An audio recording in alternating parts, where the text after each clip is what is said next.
மகாராணியே, தங்களின் அறிவு கூர்மையாலும் ராஜ கம்பீரத்தாலும் எதிரி நாட்டை இன்னைக்கு பொழுது எப்படா ரொம்ப சுவாரஸ்யமா கொண்டு போறோம்னு சொல்லிட்டு ரெண்டு ராஜ்யமும் உட்காந்து ரொம்ப டீப்பா யோசிச்சு முடிவு பண்ணியிருப்பாங்க போல இருக்குது. சரி, நம்ம ஒரு அந்தாட்சரி மாதிரி ரெண்டு பேரும் ஆப்போசிட் உட்காந்து மாற்றி விவாதம் பண்ணி கலாச்சிக்கலாம்.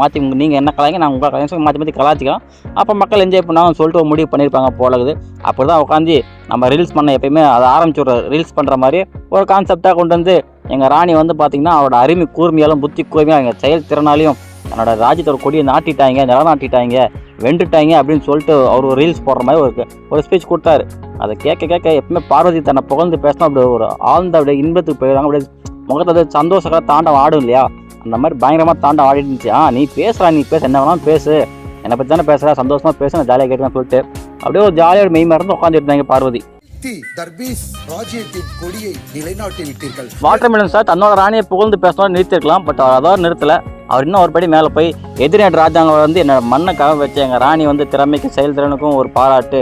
அது மட்டும் இல்லாமல் எங்கள் ராணியோட இப்போ ஒரு செயலை பார்த்து நான் வந்து வியக்கிறேன், பாராட்டுறேன். நான் எதிர்நாட்டு மண்ணை நான் பார்த்து நான் எகத்தாளமாக சிரிக்கிறேன் அப்படின்னு சொல்லிட்டு ஹான்னு வில்லன் மாதிரி சிரிச்சாரு. சரி, ரைட், ஓகே.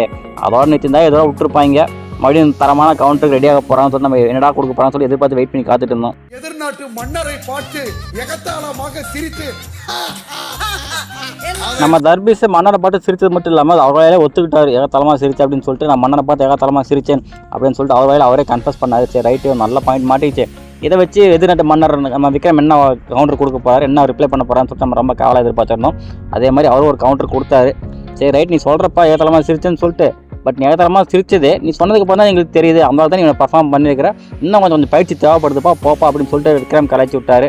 சரி, ரைட்டு, என் பந்தனியாக கலைக்கிறா, இன்னும் நான் எக்ஸ்ட்ரா வரம்பாரான்னு சொல்லிட்டு மன்னன் கலாய்ச்சோட விடாமல் நம்ம கானா வினோத்தும் கூட சேர்ந்து கலாய்க்க ஆரம்பிச்சார். அவர் பாட்டு மூலமாக கலாய்ச்சார். வயிறு, ஏன்னா அவர் வந்து ஏகத்தரமாக சிரிச்சுன்னு சொல்லிட்டார் இல்லையா. ஸோ வயிறு வலிக்க சிரித்தவர்கள் மனித ஜாதி, வயிறேறிய சிரித்தவர்கள் மிருக ஜாதின்னு சொல்லிட்டு ஒரு பாட்டு மூலம் எடுத்து விட்டாரு பாருங்க. பண்ணி டோட்டல் பண்ணாகி போச்சு. ரைட்டு, சூப்பரா அப்படின்னு சொல்லிட்டு என்பதே அவர் சொன்னால் தான் தெரிகிறது. உண்மையை சொல்ல போனால் இந்த வீக் டாஸ்க்ல இந்த வீக் ஃபுல்லாகவே பெஸ்ட் பர்ஃபார்ம் பண்ணது யார் அப்படின்னு பார்த்தீங்கன்னா கானா வினோத் தாங்க.